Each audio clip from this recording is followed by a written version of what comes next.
Crónicas de espanto. Bienvenidos a la casa del terror. Terror hecho en casa, artesanal, pero escalofriante.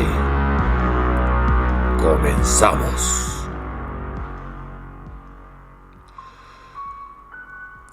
A la fecha que se graba este archivo sonoro, estamos en el auge de la Feria Estatal de León, una de las ferias más importantes del país. La gente de la localidad y de los alrededores termina el año haciendo su guardadito, esperando, porque siempre en la segunda semana del mes de enero y hasta la primera de este mes de febrero, todo es algarabía, fiesta, cantantes, guaraches, gorditas, tarascas, gorditas de nata, toda una variedad de platillos que se degustan, espectáculos. Y si nos remontamos décadas atrás, incluso podríamos hablar de las apuestas cuando se permitían, quizás de, como dijo José Alfredo, se respeta al que gana cuando se apuesta la vida. Y de que la gente se juntaba en las instalaciones, en los terrenos, porque era el momento de pensar en cosas mejores, de alegrarse la vida, de convivir, de consumir, de tomar, de empezar el año con el pretexto de honrar a San Sebastián el patrono, pero con la realidad de vivir la vida intensamente. Pero hará cosa más de 100 años que la feria inició, allá por el año de 1876, y que incluso donde ahorita está el Arco de la Calzada, un monumento representativo de esta ciudad, de la cual me honro considerarme un habitante, y que se hacían unos arcos de flores para que entraran carros alegóricos, y las primeras ferias que eran, como en cualquier otro lado, prácticamente en el centro de la ciudad, entre el centro y un parque que ahora llamamos el Parque Hidalgo, absorbido por la mancha urbana y colonias populares. Podemos remontarnos a la parte final del siglo XIX, esos primeros años en que la feria era una gran alegría, era una novedad. León era una ciudad que estaba prosperando. Incluso apenas una década y media atrás, por aquí había pasado Maximiliano de Habsburgo, y él había dicho que León era la Edimburgo de Latinoamérica, porque la industria zapatera, la industria de telas, la construcción de velas, la primer planta eléctrica del país, aquí estaba. Y eso se gastaba, los pesos o los centavos, a las decenas y hasta los miles, en esas semanas de enero, donde todo mundo se congregaba, ricos y pobres. Y también había que darle de comer frutas, verduras, carne y demás a aquellos que estaban incrementando el tamaño poblacional de la ciudad. Y de entre esos, pues terratenientes, agricultores y ganaderos, estaba el padre de Rosaura. Rosaura, una bonita leonesa, cuyo padre tenía gran ganado, parcelas, una pequeña fortuna familiar. Obviamente, los padres querían que ella se casara con un hombre trabajador, pero también de buena familia, que no hubiera merma en el patrimonio familiar. Y es que, como era la única hija, pues prácticamente la herencia sería para el esposo de Rosaura. Y hay que decirlo, Rosaura era bonita, era alegre, era del carácter del que tendrían la mayoría de las señoritas educadas bajo las estrictas normas católicas improvincianas. Y estando ahí en la misa en honor a San Sebastián, prácticamente para empezar la Feria de León, también había ahí un joven iniciado en la industria talabartera, José Antonio, el cual, al ver entrar en la misa a la joven Rosaura, quedó prendado de amor. Y preguntando aquí y allá, pues León no era tampoco tan grande, ¿quién es aquella bella señorita? Es la niña Rosaura. Pero pon tus ojos en alguna otra mujer porque ella es inalcanzable. Indagó José Antonio el talabartero. Y más aún se enteró de que, pues, Rosaura sería la heredera de una pequeña fortuna. Se prometió a sí mismo que haría todo lo que fuera posible con tal de convertirla en su esposa. Y así fue. Pasó la feria, la veía, se ponía sus mejores ropas, sus atuendos mejor conservados. Para aquella época ya se podían conseguir aquí algunos trajes de tweed, pero él lo hizo con un sastre porque le resultaría carísimo comprar uno de importación. Y pasada la feria, se dio cuenta de que ella acudía a misa junto con su familia los domingos, ahí en el templo del Sagrario. Coincidió que también él procuró asistir a la misma misa, a observar sus movimientos. Y luego, cuando hacían la tradicional ronda la tarde del domingo en que las mujeres caminaban en una dirección y los hombres en otra, él se subió al círculo del amor o del cortejo y al cruzarse con Rosaura le entregó una rosa. Con la decencia que le caracterizaba, Rosaura sonrió, pero inmediatamente cambió su semblante. Quiso intercambiar algunas frases, comenzar la conversación, pero Rosaura no estaba interesada. Siguieron dando las rondas, siguieron entregándose flores porque muchos de los galanes decimonómicos lo hacían con varias mujeres y no solamente era la intención de encontrar con quién casarse. Eran las normas permitidas por aquella sociedad para la convivencia entre jóvenes antes del matrimonio. Pero eso no le importó a José Antonio. El punto es que él se sintió imposibilitado siquiera de acceder a convertirla en su esposa y también a llegar a la fortuna, que era el premio consecuente de llevarla al altar. En medio de su tristeza, conoció a un amigo, y este amigo, el tal Demetrio, le dio un consejo no muy santo, y le dijo: ya no llores, sabes que tú puedes tener a la mujer que tú quieras. ¿Cómo? Quitándose las lágrimas de los ojos y mirando a aquel torvo compañero. Sí, hombre, encamínate en caballo, acá, a San Pancho. Hay 2 o 3 brujos que podrían, a cambio de algún dinero que no has gastado y de alguna fórmula secreta, conseguir algo que tienes en mente. Y efectivamente, acudió al vecino San Pancho y en San Francisco del Rincón conoció al brujo Zacarías. Y el brujo, poderoso para la mayoría de las personas de las cuales buscó referencias, escuchó los deseos de José Antonio y le dijo: puedo hacer que consigas el amor de aquella mujer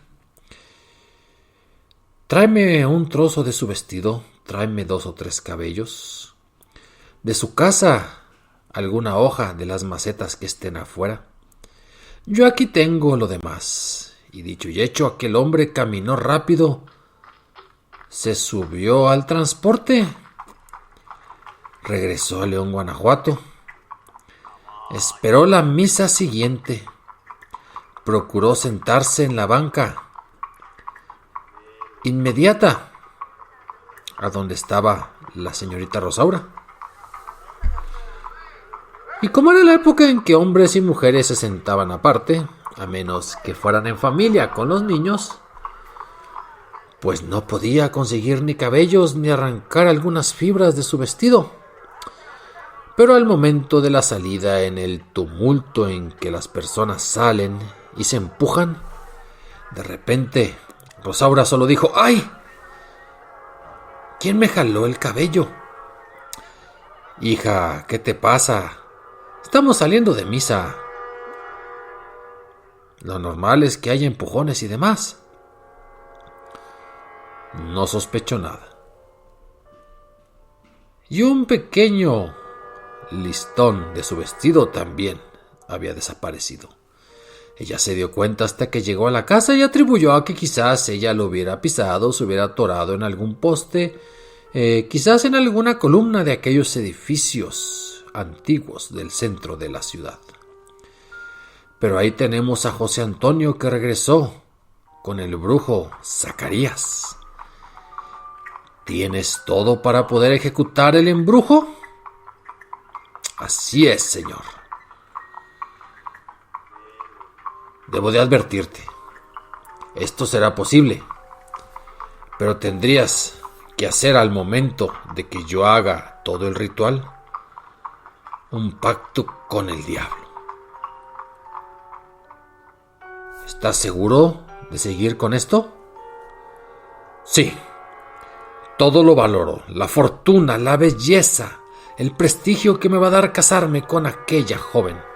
Ni siquiera mi vida es tan importante. Muy bien, así como lo acabas de decir, teniendo al Mefistófeles presente, aunque no sensible, comencemos el maldito ritual.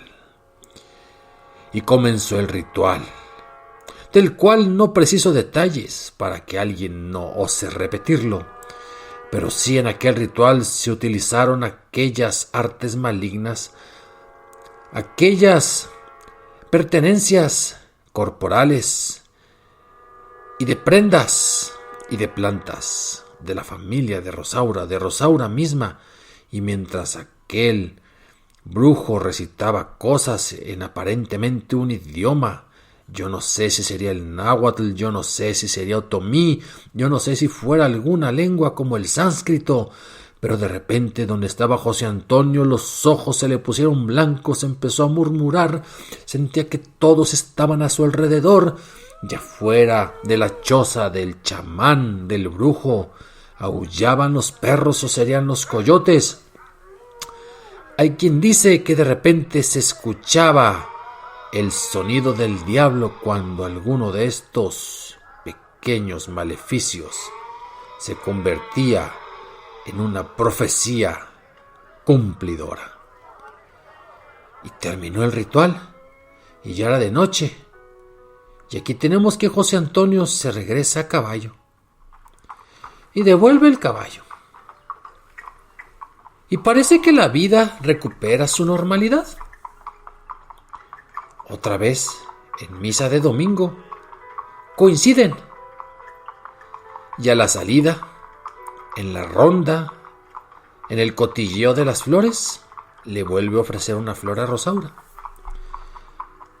Y algo extraño pasó, y extraño para todos, porque Rosaura ahora le devolvió la sonrisa. Y en medio de las rondas y de los topes que se daban, por llamarle así a los momentos en que volvían a encontrarse con la misma mujer o el mismo joven, ella se le miraba fijamente. Madre, ¿quién es ese joven que trae aquel traje Color azul, pero azul rey. No sé, señor. No sé, Rosaura, pero no es nadie de los que yo conozca. No es ningún hijo de terrateniente, ni de curtidor, ni el de la fábrica de velas, ni de don Frígido, el de la tienda de la esquina. Tampoco de los almacenes, de don Macario, ni don José, ni de todas esas familias que conocemos. Bueno, madre, ¿me permites hablar con él el próximo domingo? Sí.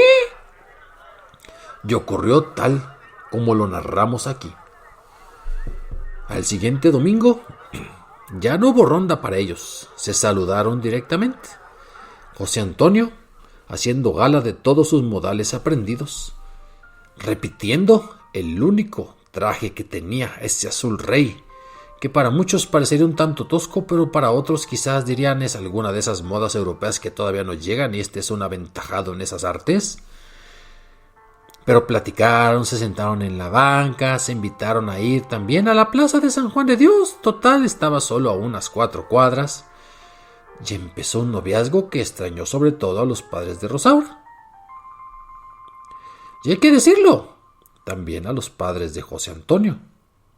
Les parecía un tanto aspiracional, si no es que decir imposible, que aquel joven trabajador de una talabartería, acaso, pudiera enamorarse, convivir, competir.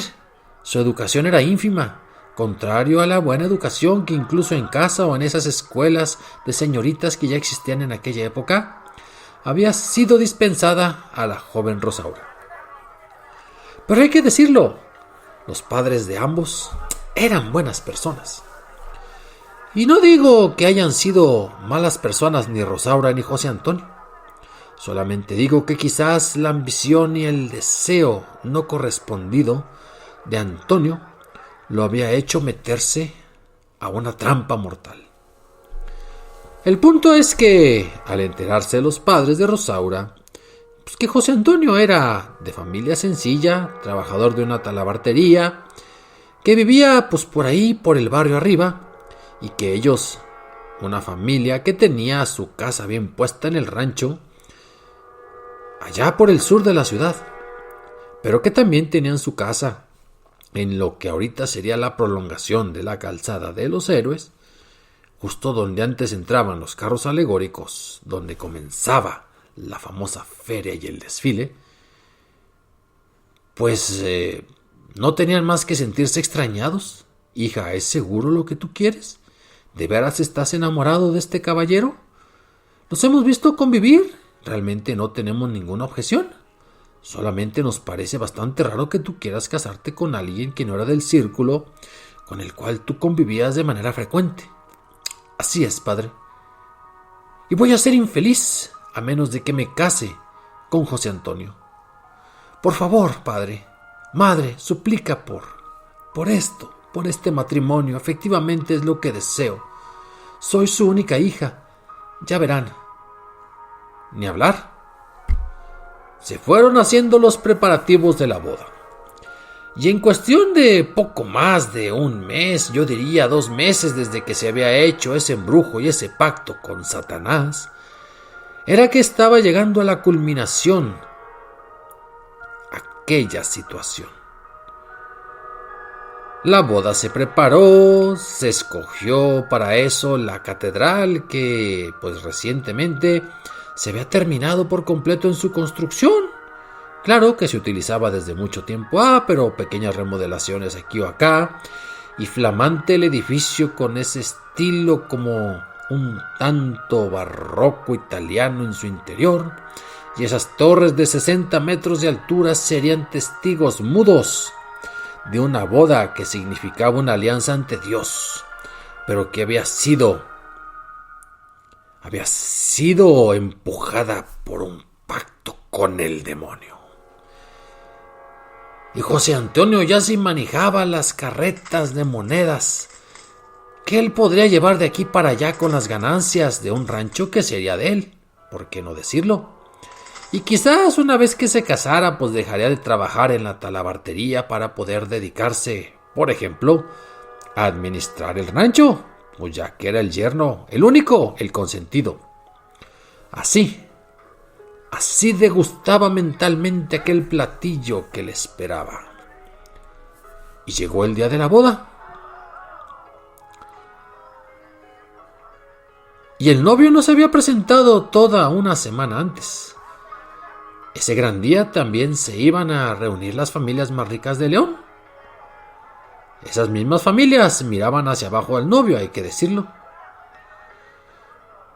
Y esa semana fue de espera, de preparativos, y todos estaban esperando que llegara el gran José Antonio, que hay que decirlo, ni era tan guapo, ni era tan alto. Pues ¿qué le vio Rosaura?, decían todos ellos. Lo que haya sido. ¿Qué le vieron los papás que le consintieron casarse? La bondad. Otros padres no hubieran actuado igual. Es la época en que lo normal en que los padres decidieran con quién se casaba la hija, por ejemplo, y a veces los hijos.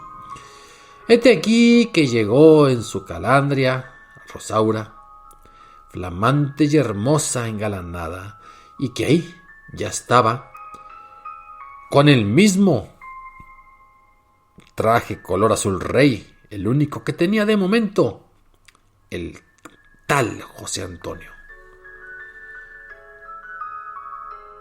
Y empezó la ceremonia de la boda.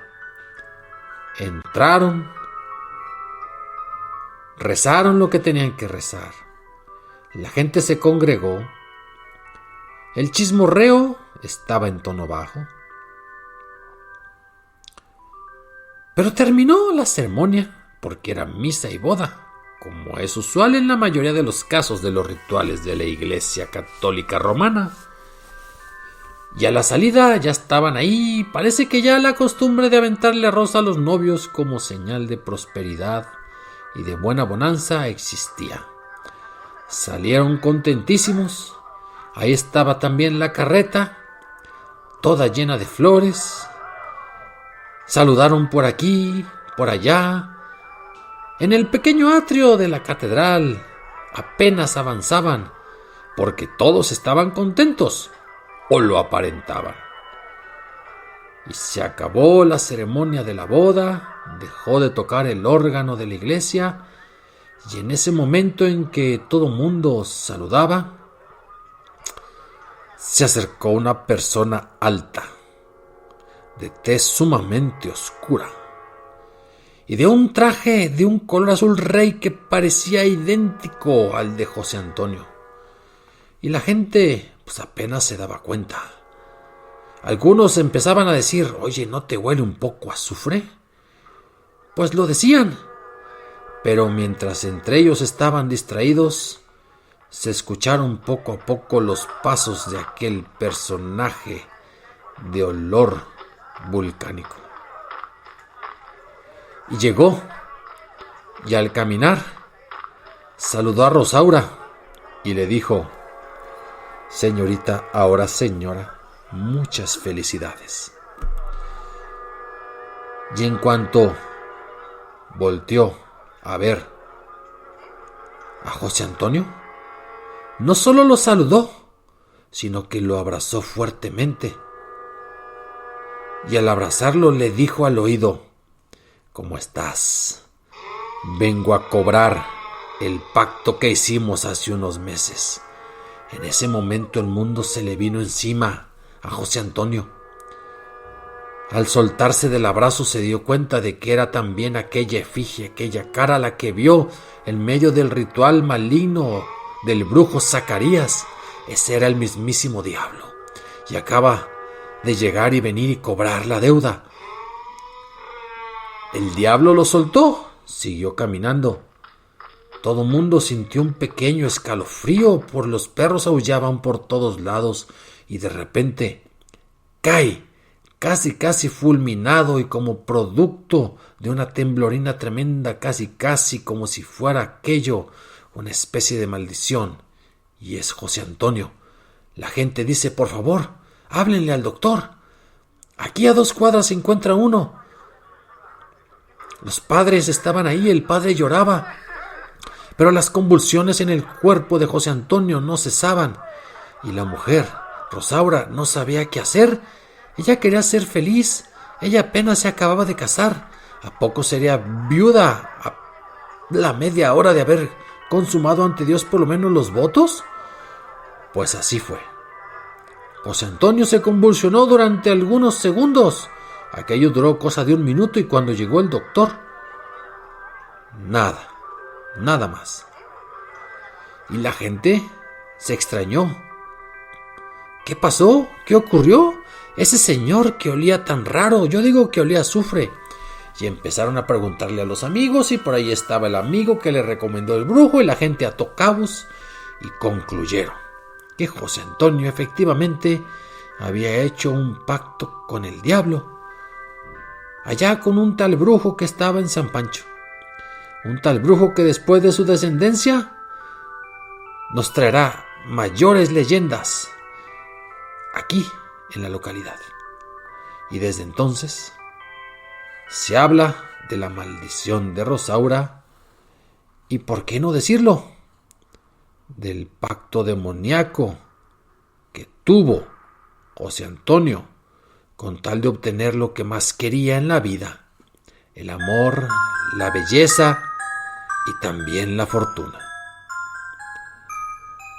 Se enterró en el cementerio municipal, ahí en el panteón de San Nicolás, a José Antonio. La gente siguió su vida. Rosaura, pues ya nadie la quería, era viuda, a pesar de estar tan joven. Pero bueno, yo no sé si la vida misma y la naturaleza le quiso hacer un poco de justicia, porque en cuestión de años llegó a León la más grande inundación que ha sufrido, allá por el 1888, y hubo muchas muertes, muchos que perdieron sus pertenencias, su fortuna, y producto de esa inundación y de la reconstrucción, bastantes familias leonesas terminaron por mudarse a la Ciudad de México, entre ellas la familia de Rosaura. Y dicen que allá consiguió enderezar su vida, casarse con alguien a quien quisiera, y no que hubiera hecho un pacto con el diablo. Sin embargo, aquí cuando uno va a la Feria de León, aquí cuando uno quizás sigue la tradición de acudir, por ejemplo, a esa celebración, a esa misa de inicio, pues termina por decir, ten cuidado a quien conoces, no vaya a ser que te quiera enamorar utilizando al diablo como instrumento, porque eso no dura. Escriban, opinen, comenten crónicasdeespantocero@gmail.com. Gracias por escucharme y nos vemos cada domingo con un relato. Misterio y terror, solo hecho, narrado, ocurrido en México. Hasta la próxima.